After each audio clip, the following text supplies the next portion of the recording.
అపోస్తలుడైన పౌలు గారు కొలస్సీలకు రాసిన పత్రిక 4వ అధ్యాయం మరి 2వ వచనాన్ని అందరం కలిసి చదువుదాం. అవి 2, 3, 4 వచనాలు ఉంది కానీ మరి సరే, ఆ 4వ వచనం వరకు కూడా కలిసి ఉన్నాయి కనుక 2, 3, 4 వచనాలు అందరం కలిసి చదువుదాం. కొలస్సీలకు రాసిన పత్రిక 4వ అధ్యాయం కొత్త నిబంధనల పేజీ నంబర్ 184 కలిసి చదువుదాం. ప్రార్థన యందు నిలకడగుండి కృతజ్ఞత గలవారై దానిందు మెలకుగుండుడి. మరియు నేను బంధకములో ఉంచబట్టుకు కారణమైన క్రీస్తు మర్మమును గూర్చి నేను బోధింపవలసిన విధంగానే ఆ మర్మమును వెల్లడిపరచినట్లు వాక్యం చెప్పుటకు అనుకూలమైన సమయం దేవుడు దయచేయవలనని మా కొరకు ప్రార్థించుడు. చిన్న ప్రార్థన చేద్దాం, ఎందుకంటే ప్రార్థించుడు అంటుంది కాబట్టి. ప్రేమగల తండ్రి, సమయంలో మరొకసారి విశ్వాసంతో మీ పాలనకు వస్తున్నాం నాయన. ఒకటి రోజు ప్రభువా, మీకు వేరుగా ఉండి ఏం చేయలేం. ఏమైనా మీరు అనుగ్రహిస్తే తప్ప మేము పొందలేం. మీరు మీ గుప్పులు నిప్పి ప్రతి జీవి కోరిక తీరుస్తున్నారని మీ వాక్యం సెలవిస్తూ ఉంటుంది. ఈ సమయమందు నిబిడలమైన మా కొరకు మీ గుప్పిడి చాపమని మరి వేడుకుంటున్నాం. మీరే మమ్మల్ని పోషించండి. ఈ సమయాన్ని మాకు ఆశీర్వాదకరంగా చేయండి.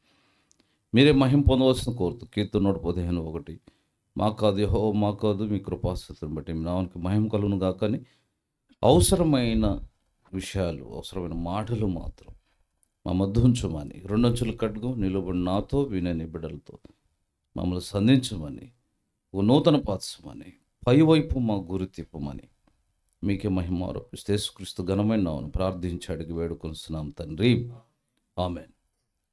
ఇప్పుడు వరకు మరి సమాధానం అనే మందిరం పేరు మీద కూడా చాలా విషయాలు, ఒక రకంగా నేను తమ్ముడి విషయంలో సంతోషించారు. ఏంటంటే, ఎవరైనా సేవకులు ఎక్కువ శాతం వర్తమానికులు లేదా వర్తమానం చెప్తారు. ఆయన ఏం చెప్తాడు?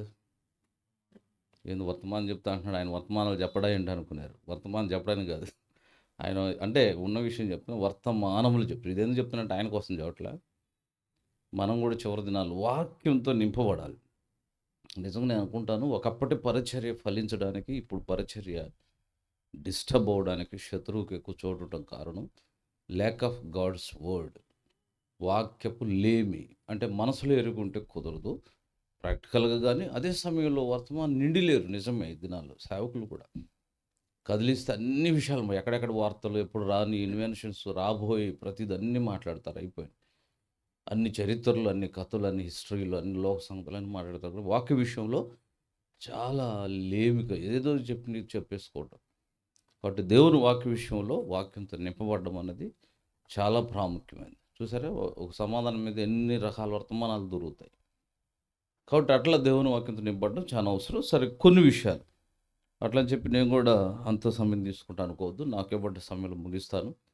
మరి అందరినీ దృష్టిలో పెట్టుకోవాలి. కొందరు ఆసక్తి గల వాళ్ళు ఉంటారు, కొందరు వాచి చూసేవాళ్ళు ఉంటారు. వాళ్ళని కూడా దృష్టిలో పెట్టుకోవాలి. కాబట్టి పైన మనసు ఇవన్నిటిని బట్టి కొన్ని మాటలు చూడండి. కొలస్సీ 4వ అధ్యాయం 2వ వచనం, 2, 3, 4 వచనాలు అన్నీ చూడంగానే ఒకే ఒక మాట, ప్రార్థన యందు నిలకడగుండి కృతజ్ఞత గలవారై. We must be thankful people. కృతజ్ఞత గలవారుగా ఉండాలి. ఇది చాలా ప్రాముఖ్యమైనది. కాబట్టి సమాధానం అని పేరుని బట్టి సమాధానం మీద ఎలా చూసామో, కూడిక సందర్భం కూడా కృతజ్ఞత. కాబట్టి దీని మీద కొన్ని విషయాలు ప్రభు నా హృదయం ఉంచిన కొన్ని తలంపులు మీతో పంచుకోవాలనుకుంటున్నాను. ఇవి కొందరికి ఆశీర్వాదకరంగా ప్రభు ఉంచాలని ఆశిస్తున్నాను. సో ప్రభు దేవుని వాక్యం మనకేం బోధిస్తుందంటే, బీ థ్యాంక్ఫుల్, కృతజ్ఞత కలిగి ఉండండి. కృతజ్ఞత కలిగి ఉండండి అని బైబిల్ చెప్తుందంటే, మనుషుడు స్వభావం కృతజ్ఞత లేని స్వభావం ఆరంభం నుండి. అందుకే నేను కృతజ్ఞత విషయంలో అంటే ఇంకా చాలా సంగతులు ఉన్నాయి. 5 stages of people I want to place before it. మీ ముందు ఒక 5 రకాల ప్రజలు కృతజ్ఞత విషయంలో వాళ్ళు మీ ముందు ఉంచాలనుకోండి. 5 అంటున్నాడు, ఎప్పుడు ముగిస్తాడు అనుకున్నారు. త్వరగానే చెప్తారు. ద ఫస్ట్ స్టేజ్, మొదట కృతజ్ఞత లేనివారు. అందుకే 2వ తిమోతి మనకు బాగా తెలుసు, ఇప్పటికీ అందరూ గుర్తొచ్చి ఉంటుంది మనసులో. అంత్య దినాలు ఎలాంటి ప్రజలు ఉంటారు? 2వ తిమోతి 3వ అధ్యాయం 1, 2 వచనాలు ఎవరైనా చదువుతారా? 2 తిమోతి 3 and 1 verses చదువమ్మా. అంత్యదినముల్లో అపాయకరమైన కాలంలో వచ్చిందని తెలుసుకొనుము. ఎలాగనగా ఆ, స్వార్థప్రియులు, ధనాపేక్షులు, బెంకములాడవారు, అహంకారులు, దూషకులు, తల్లిదండ్రులకు అవిధేయులు. ఈ మాట చూడండి, ఎవరంట? కృతజ్ఞత లేనివారు. సో నిజమేనండి, చాలా ఇది లోతుకెళ్తే చాలా పెద్ద విషయం. నేను చాలా కాలం, దయచేసి నన్ను మన్నించాలి, ప్రజలు ఎందుకు కుక్కలను పెంచుతారు అనుకునేవాడిని. ఎందుకంటే కొత్త నిబంధనలో కుక్క ఒకటి, పంది ఒకటి అపవిత్రతో సూచన. పందిని పెంచుకోం కదా, కుక్కను పెంచుతారు. బైబిల్లో అంటే ప్రతిదీ వాటి చూడండి, గుడ్లు పెట్టే పాలు ఇచ్చేవే ఇంటి బయట ఉంటాయి.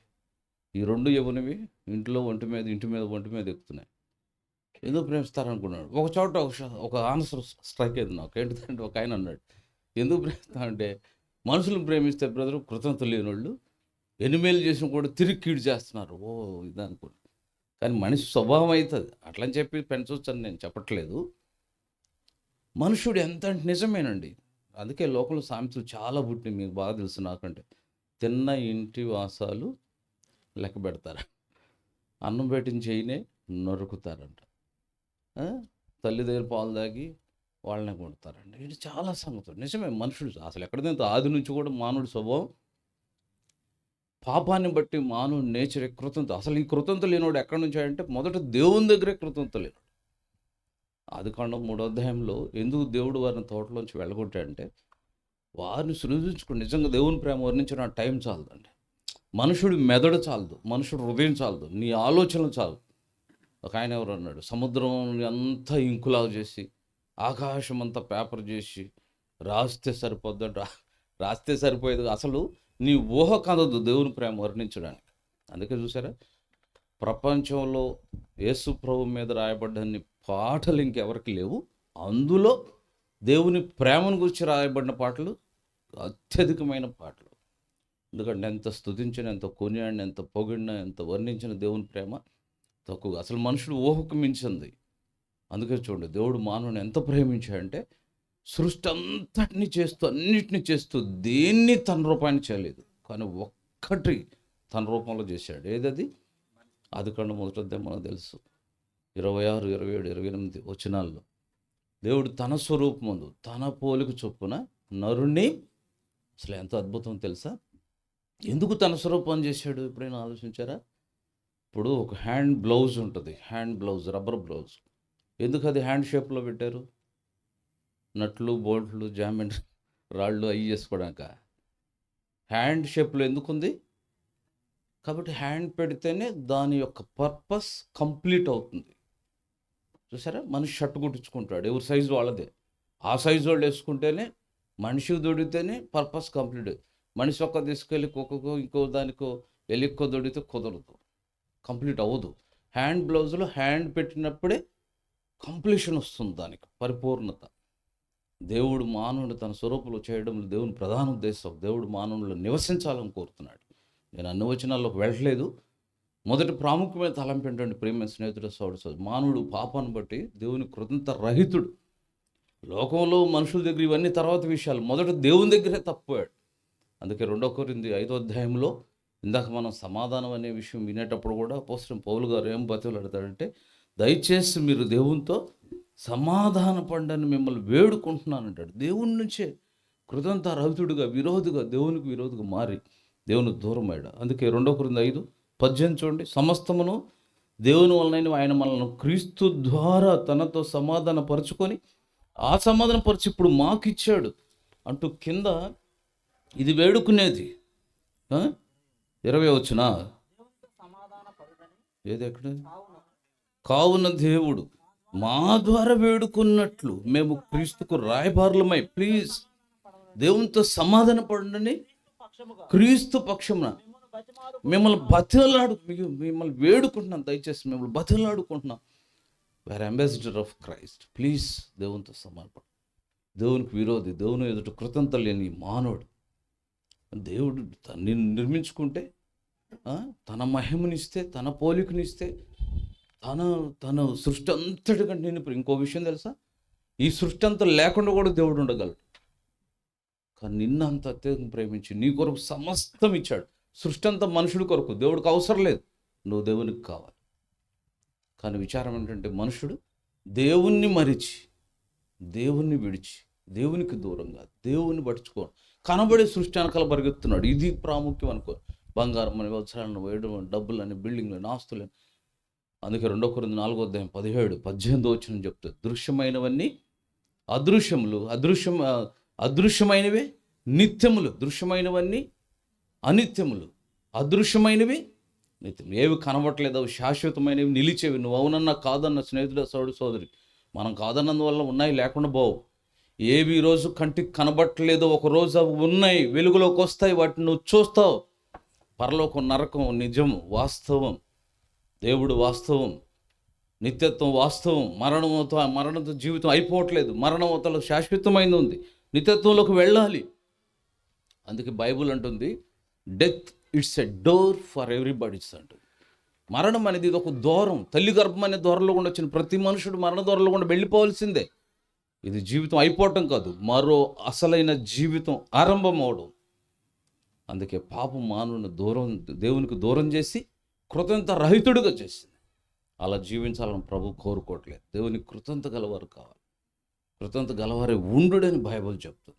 అందుకే ప్రభువుని ఎరగకపోతే నీ జీవితం మొదట దేవుని విషయంలోనే కృతజ్ఞత లేనివాడు. ఇది మొదటి స్టేజ్ కృతజ్ఞత విషయంలో. రెండవది కొంచెం ముందుకు వెళితే, రెండవది కృతజ్ఞత విషయంలో బైబిల్ ఏమంటుంది? ఎఫెసియన్స్ చాప్టర్ 5, ఎఫెసీ 5 2వ వచనం అనుకుంటే చూడండి. ఎఫెసీ 5 క్షమించండి, 4వ వచనం. ఎఫెసీ 5:4 కృతజ్ఞత వచనమే. ఇదొక స్టేజ్ అండి. సరే, కొంతమంది కృతజ్ఞత లేని వాళ్ళుగా ఉండరులే, కానీ కొంతమందికి ఈజీగా అలవాటు, పాపం అది మంచి అలవాటే, తప్పేం లేదు. ఏంటంటే ఏమి ఇచ్చినా ఏం చెప్పినా థ్యాంక్స్ అంటుండు. కృతజ్ఞత వచనం అయితే ఉచ్చరిస్తారు, తప్పులేదు. మన మాటలు కూడా పవిత్రంగా ఉండాలి అండ్ థ్యాంక్ఫుల్గా ఉండాలి. కనుక ఏది ఇచ్చినా విడిచిపెట్టకూడదు. నేను ఒక దైవజనుడి ద్వారా ఒకరి దగ్గర నేర్చుకున్నా. ఒక తిమోతి అంకుల్ దగ్గర ఉండేవాడు. కొంతకాలం ఆయన ఎవరికైనా ట్రాక్ ఇస్తే కూడా తీసుకున్న థ్యాంక్స్ అనేవాడు. నేను మొదట్లో ట్రాక్ ఇచ్చి మెలకుండా వచ్చేవాడు, థ్యాంక్స్ చెప్పావు అనేవాడు. చెప్పలేదు అంకుల్, వెళ్ళి చెప్పిరా అనేవాడు.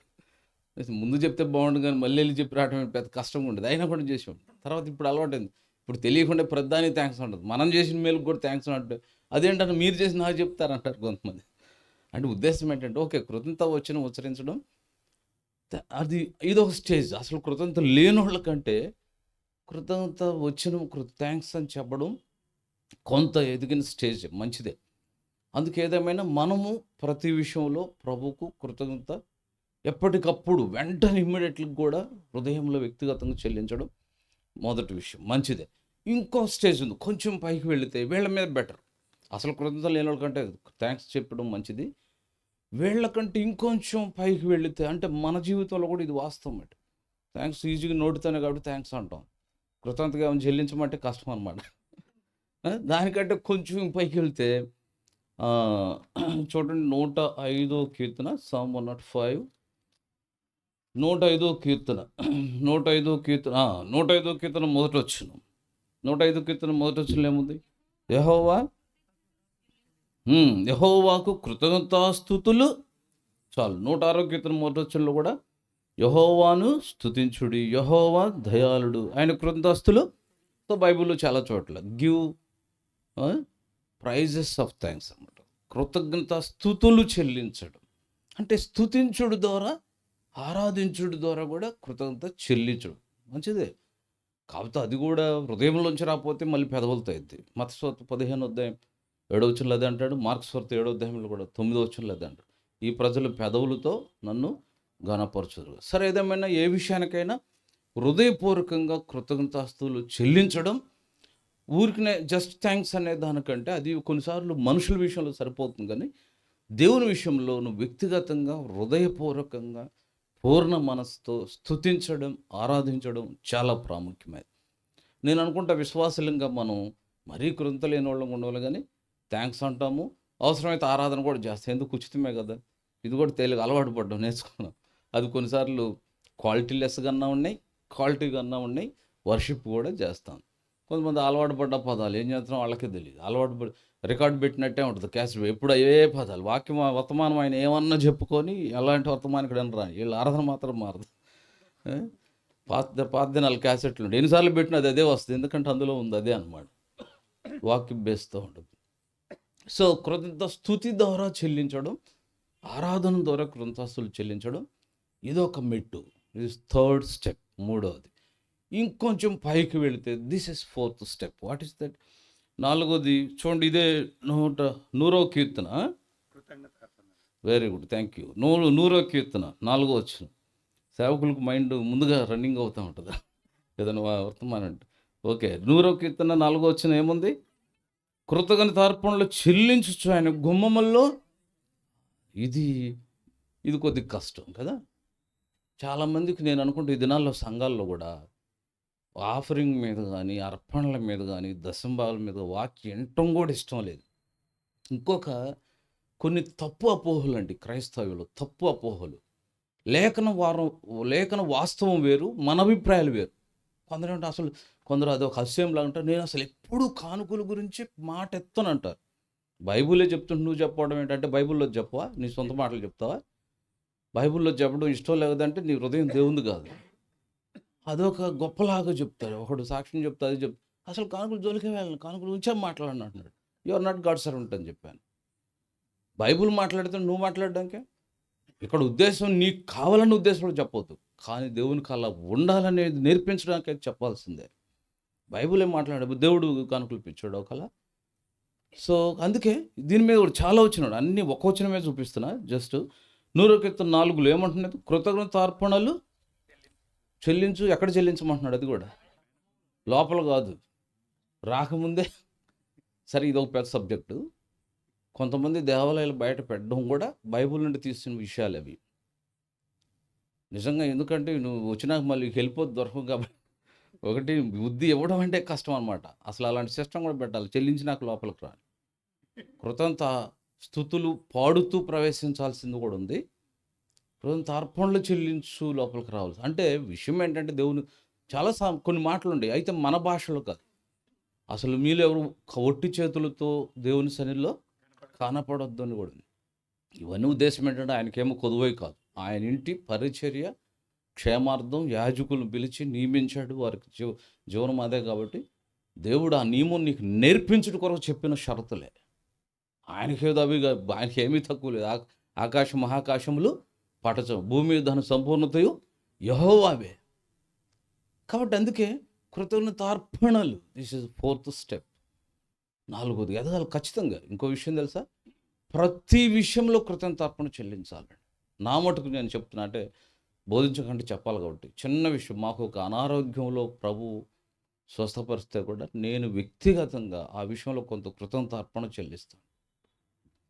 ఇక్కడ ఒక విషయం, కానుక వేరు, కృతజ్ఞతార్పణ వేరు, దశంభాగం వేరు. వేటికాటి వాటి భావాలు వేరు. మనం ఏం చేస్తామంటే దశంభాగం వేసే రోజు కొందరు కానుక కూడా వేయరు, అంటే ఎక్కువైపోద్దామనండి. అదే కానుక, అదే కృతజ్ఞతార్పణ, అదే దశంభాగం, అదే జనానికి పంచడం చాలా బుద్ధిహీనమైంది. మన ఇష్టానుసారం చేయడం ద్వారా లేఖనాన్ని పరిపూర్ణంగా నెరవేర్చట్లేదు. అందుకే చూసారా, మత్తయి 8వ అధ్యాయంలో కూడా కుష్ఠరోగిని ప్రభు స్వస్థపరిచినాక ఏం చెప్పాడు? మనలాంటి స్వనీతిపరుడే చెప్పేవాడు కాదు కదా. వెళ్ళి మోషే నియమించిన కానుక చెల్లించు. ఇది కూడా ఇంకో విషయం తెలుసా? కొంచెం లోపలికి వెళితే ఒక క్రైస్తవుని జీవితంలో నీ భక్తి అంతా ఒక సైడ్ ఉంటుంది. త్రాసు ఉంటుంది కదా, త్రాసులో ఒక సైడ్ ఉంటుంది. ఒక side what you are giving to thy God, నీ దేవునికి నువ్వేమి ఇస్తున్నావు, దేవుడు నీకు ఇచ్చిన దాంట్లో ఇదొక సైడ్ ఉంటుంది. ఎందుకంటే ఒక మనిషి ఇది చేయడం అన్నీ చేస్తాడు, ప్రార్థన చేస్తావు, ఆరాధన చేస్తావు, పాటలు పడతావు, సువార్త అంటావు. కొంతమంది అన్ని పరిచర్లకు వస్తారు, రూపాయి ఖర్చు పెట్టరు దేవుని కోసం. లోభత్వం. బైబిల్ అందుకే లోబులు దేవుని రాజ్యంలో ప్రవేశించరని చెప్తుంది. దేవుడిచ్చిందే కదా దేవుని పని ఖర్చు పెట్టడానికి. లోకాన్ని చూడండి, వ్యర్థమైన వాటి దగ్గర చూడండి, అవగాహన లేని దగ్గర చూడండి. ఏదో వాళ్ళ భక్తిలో దేవుడు కాదు తర్వాత మ్యాటర్ అయితే, వాళ్ళ దగ్గర ఎంత దేవుని కొరకు చేయాలని, దేవుని అర్పించాలని తాపత్రయం ఎంత. నిజదేవుడు నా దేవుడు అంటావు, మాది గొప్ప, నాది గొప్ప భక్తి అంటావు, శ్రేష్టమైనది అంటావు. ప్రభుకి ఇవ్వాలంటే మనసు ముడుచుకుపోద్ది. అందుకే కృతజ్ఞతార్పణలు. ప్రభు నీకు ఇచ్చిన దాంట్లో ప్రభు దావీదు నేను ఎంతో ఇచ్చాను, నువ్వు కూడా ఇవ్వు. ఇది ఆశీర్వాదం అంటే ఎరిగిన వాళ్ళకి తెలుస్తుంది, అనుభవిస్తుంది ఖచ్చితంగా అండి. నా జీవితంలో నేను చెప్పగా ఏ ఒక్క పూట కూడా సేవకు వచ్చిన రోజు నుండి ఈ రోజు వరకు ప్రభు ఒక్క పూట కూడా నన్ను పస్తుంచలేదు.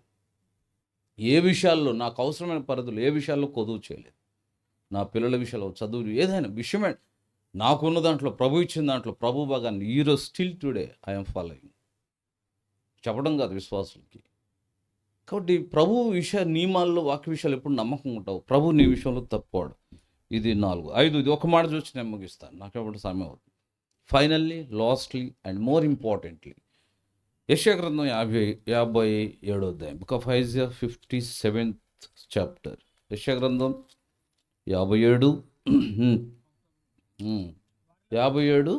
19 చూడండి. 19 వచ్చాను. వారిలో కృతజ్ఞత బుద్ధి, ఇట్ ఈస్ థ్యాంక్ఫుల్ హార్ట్. కృతజ్ఞత హృదయము, కృతజ్ఞత స్వభావము, కృతజ్ఞత బుద్ధి, ఇది హృదయానికి చెందింది.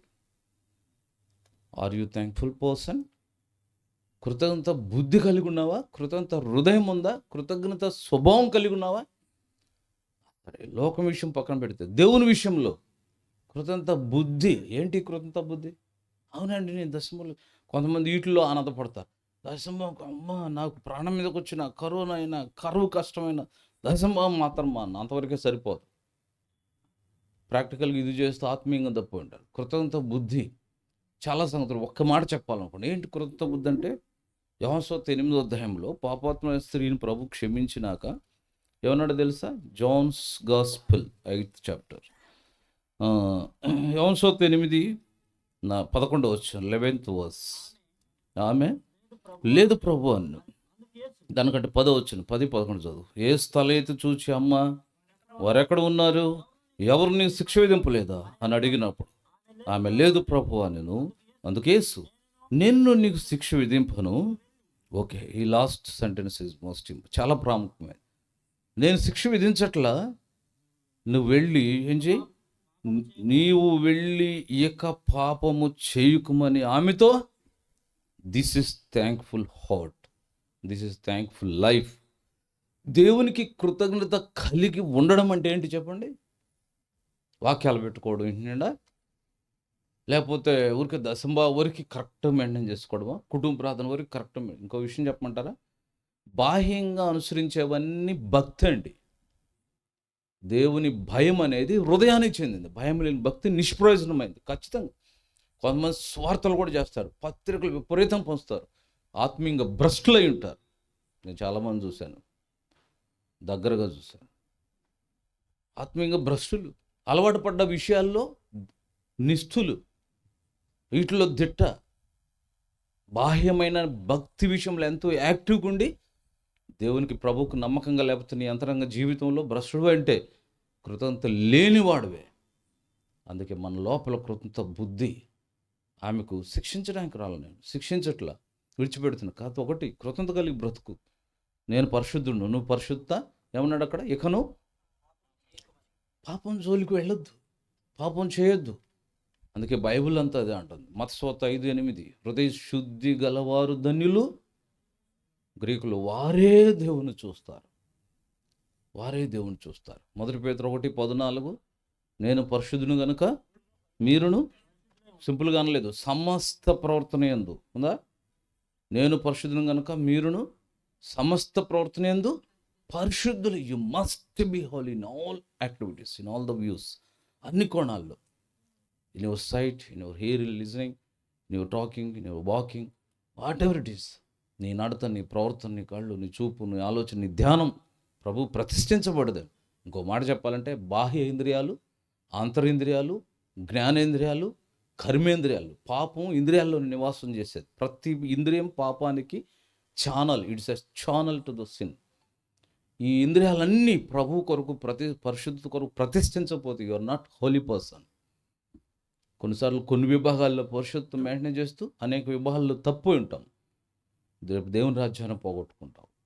పరిశుద్ధ, అందుకే చూసారా బైబిల్లో విడివిడిగా కూడా చెప్పబడ్డాయి. మీ చేతులు ప్రతిష్ఠించండి, మీ హృదయం పరిశుద్ధం ప్రతిష్ఠించండి, మీ మనసును ప్రతిష్ఠించండి. అంతరింద్రియాలు, బాహ్యేంద్రియాలు, జ్ఞానేంద్రియాలు, కర్మేంద్రియాలు, ప్రతి ఇంద్రియం పరిశుద్ధ కోసం ప్రతిష్ఠించకపోతే దేవుని రాజ్యాన్ని ఊహించొద్దు. అందుకే కృతజ్ఞత బుద్ధి, కృతజ్ఞత స్వభావం. ఒక్క మాట, లోకమేమనుకుంటుందో అనేది అనవసరం. పొగడొచ్చు, తిట్టొచ్చు. ప్రతి వ్యక్తికి అభిమానులు ఉంటారు, తిట్టేవాళ్ళు ఉంటారు. నువ్వే ఎంత మంచిగానో బతుకు, వాళ్ళకి ఇష్టం కాలేదు కాబట్టి 100 చెప్తారు. మనిషి అంటే ఏంటో నేను చాలాసార్లు చెప్తా. టీ ఇస్తే ఒక రకంగా ఉంటారు, టీ ఇవ్వకపోతే ఎవరు మన గడపలోకి వచ్చేటప్పుడు ఒక రకంగా ఉంటారు, మన గడప దాటితే అవతల వీళ్ళు ఏం మాట్లాడతారు తెలియదు. ఎక్కడ ఒకటి చెప్పి అక్కడ అవతల అంటాడు.